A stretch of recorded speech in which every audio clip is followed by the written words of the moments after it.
Hi guys, Tiffany from BookishBelles here, and I just, no less than 20 minutes ago, finished Clockwork Princess. First and foremost, this review contains spoilers, so watch at your own risk.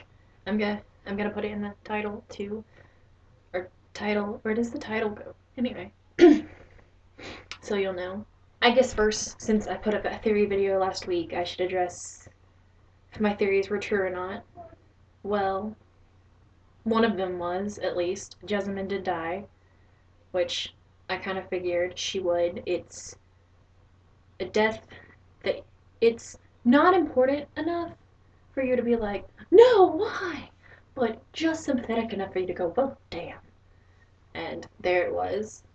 I thought Henry would die, and he didn't. There was a moment when I thought he did, but he was paralyzed. So, yay, happier than I thought it was going to be at that front. Will and Tessa were endgame, as I thought. Kind of. I'll address that later in the video. Jim did become Brother Zachariah, which we all already figured out. I don't know exactly how I feel about this book. I'm happy about it, I guess. It was an ending. Oh my god, it made me cry. But I'm not sure if I loved it or not. Now I remember I loved City of Glass. I thought it was a perfect ending, and I still don't understand why we have City of Fallen Angels or any of the continuation trilogy at all. And I feel like this ending was pretty ending-ish. I saw this in the background, I didn't know what it was. It makes me think of Peter Pan, which is my favorite fairy tale story, anything ever. It's the same feeling. You have the one kid who's fey and immortal, and the other one who loves him, who is mortal and grows up. And Peter comes in, and Wendy's all grown up, and he's like, Wendy, you've grown up, you've changed. And she's like, not really, Peter, not ever. And, you know, he takes her daughter and granddaughter after that. And I always get this, whenever I read it or watch any of the adaptations or anything, I always get this sense of this shouldn't be happening.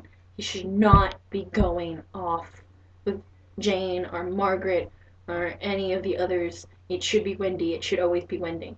He shouldn't be with them. He should be with Wendy. Even though he can. Because this is bittersweet ending where she's moved on and had a good happy life, but he can't be there with her. And that is what I feel about Clockwork Princess. And the whole infernal devices with Will and Tessa, because even though at the end I know it's supposed to be this sweet thing, this yay she's with Jim now thing, but I can't handle it because she's not supposed to be holding Jim. She's not supposed to be kissing Jim. It's supposed to be Will. And I don't care if it was 100 years ago or whatever that he died. Okay, that's a big stretch. It wasn't 100 years. He died in 37, so whatever. But you know, if it was like 50 years or whatever since he died, and she could barely remember the blue of his eyes or the sound of his laugh, it still bothers. She should not be kissing Jim. Like what? No. I mean, I get that she had the love with Jim and love with Will, and she lived a lifetime with Will, and he died. But it's still the sense of wrongness I get that no, you should not be kissing him. It's like in Beauty and the Beast, when the prince is there and she kisses the prince, and it's still the sense of he's the wrong guy. I know it's him, but it's not him. Or Rose and the doctor clone guy. I'm like, why are you with the doctor clone? No, Doctor 2, human doctor, meta-crisis doctor, whatever. You should not be. You're kissing the wrong guy. And that is how I feel at the end of Clockwork Princess. I'm both ecstatic that Jim has magically had his silent brotherness cured, which I'll address later. But it's like, you're kissing the wrong guy. And I hate it, but I love it. I hate it, but it makes me sad, but it's alright. I don't like the epilogue. Well, that's not true, I guess. I do like the whole stuff with her and Jim and seeing her in the modern era, but I don't. I really wish that it had not have happened, because I had just this sense after finishing the last chapter of her laughing at Will and meeting Will's parents, and I, like, right after I finished that chapter and switched to the epilogue, I was like, had this moment before I even started reading it. I went, Will's dead. He's dead. He's been dead for years. And then I go on to read it, and it talks about his death. And I mean, him dying with like Tessa on his shoulder and Jim playing the violin is both beautiful and horrible because I didn't want to know. I really didn't. I would have preferred not to have known how he died or she lived with him. Like I said, it's the same thing with the epilogue of Peter Pan. It's like, I don't want to know that he came back when Wendy was old and took her daughter to Neverland and then all the darling children after. I don't want to know. Don't tell me that, because that breaks my heart and I don't want to know. And what cured Jim anyway?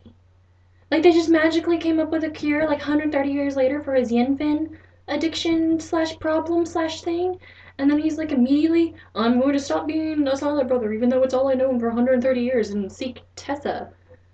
And then Tessa's all like, yes, I can barely remember Will. I loved you both. I can love you again. I have a problem with this whole having your great wonderful love and then moving on from it. Like, Wendy got married after Peter Pan. Or in Tuck Everlasting, Winnie moved on and got married and had a beautiful life on her own. I hate that. Because to me, there was only ever one great love. And after it's gone, well, it's gone. There is no kissing Jim on the bridge after that, no matter how many years. And I never really read it that Tessa loved Jim so much as she felt bad for him and loved him in a not loving way. Like, she loved Will with fire and intensity and everything was raw and real. And she loved Jim like you loved a brother or a cat or someone that you wanted to protect, like a child. I never really got burning romantic love from her and Jim. So this whole, at the end, I just couldn't. But then I was crying, oh my god, just when she said she would, like, for years after, reach over in the bed for Will and he was dead, and Magnus was like, it's always hardest after you lose the first one, and of course, you know, I like Magnus, and no, just a whole lot of nope. For the story itself, I felt like the final villain thing was solved way too easily. Her turning into the angel and just crushing Mortman in her hands like nothing. And it's like, oh, that's it, that's it. He was built up to be this big, horrible, you know, bad guy, and it's like, slayed down like that. Kind of reminded me how Valentine, after everything, was, you know, how he was slain. And it's like, oh, it was that easy. Nothing really surprised me, except I will say, Jem being cured. That surprised me. Because I knew Jem was going to be a silent brother. We all knew Jem was going to be a silent brother. Like, that was not a very well-hidden thing. I will admit, after I read the sentence, Jim was dead, I had to put down the book and walk away and be like, okay, time for a breather. But, you know, we knew Jim was going to be a silent brother, and even if we had any doubts, it was obvious from the fact that the only person who acknowledged he was dead was the one who wasn't there, and everyone else just didn't speak of it. The reveal was nice. Another problem I had with the book is, I know Jim gave his blessing for Will and Tessa, which is another thing that was one of my theories that would happen. He'd become a silent brother and give his blessing, which happened. But they both think Jim's dead, and the first thing they're gonna do is have sex to comfort each other or something. I don't know, that didn't seem really right to me, especially because we have been waiting like 6 books for Clary and Jace to get it on in modern times, and nothing. And then you've got Will and Tessa. They're like, oh, my fiance slash best friend is dead. Let's have sex. This is the height of impropriety. Blah, blah, blah, blah, words. I don't know. I just thought that was it was weird. I loved it. It was a little weird. I do love Magnus being like, Henry, you must be regarded as a genius among shadow hunters. And everyone's like, oh my god, in that crib, bouncing off and breaking. And she's like, we're not putting our kid in that. Oh, that was great. I love Charlotte. I love everything about Charlotte. Surprise, like, Ensemble Dark Horse thing that kind of like popped up. Gabriel Lightwood. I love me some Gabriel Lightwood. And at first I was really annoyed that the book kept being from Cicely's point of view, because I was like, I don't care about Cicely's point of view. For a book series about Tessa, very little of this book is through Tessa's eyes. But whatever. I was like, I don't care about Cicely. Then in comes Gabriel, and I'm like, I care about Cicely now. I care about this. Like, I shipped that immediately, and I was really weird. I'm not a quick shipper. Okay, maybe I am. But I love me some Gabriel. And of course, Sophie and Gideon, I shipped that from the moment that happened. So I'm glad that worked out. And okay, Bridget, I always, in my head, would think of her songs in the tune of Greensleeves. And then at the end, I'm like, huh, this one strangely fits. And I was like, oh, she's actually singing Greensleeves. I thought that was pretty cool and pretty fun. Overall, the book was a lot funnier than I thought it would be. I mean, things were pretty serious, but it was really funny. I had to stop like tons of times to be like, I can't go on. You slay me with your wit. And as for what Tessa was, I was wrong about that. She was not a literal clockwork angel. I feel like Cassie missed a great pun there. But I digress.